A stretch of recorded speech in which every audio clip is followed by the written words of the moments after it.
at 5. Good evening and thanks for joining us. I'm Valerie Cavazos. It's a tragic story that happens all too often. From here in Tucson 3 years ago to Fort Hood, Texas this week. Mass shootings.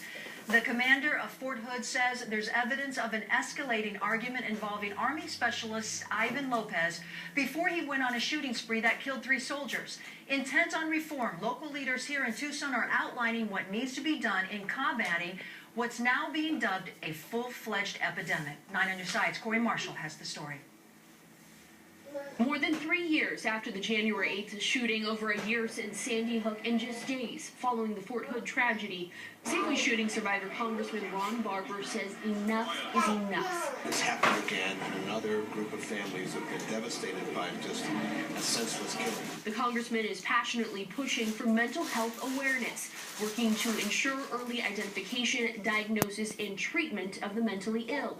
Barber says restoring the billions cut to mental health services across the country over the last few years, well, it's a place to start. I'm very disappointed that we haven't done more. I think the Congress's inaction, particularly on the mental health piece, is really hard to explain. Retired Tucson police officer Mike Widmer shares the same sentiment, having recently written the book Intervention, a fictional narrative delving into the mind of would-be mass shooters. The 35-year police veteran says the storyline is based on his own personal experience and research. The story, he says, is fictional for a reason. You can't, you dredge up specific incidents and capitalize on them without hurting people's feelings.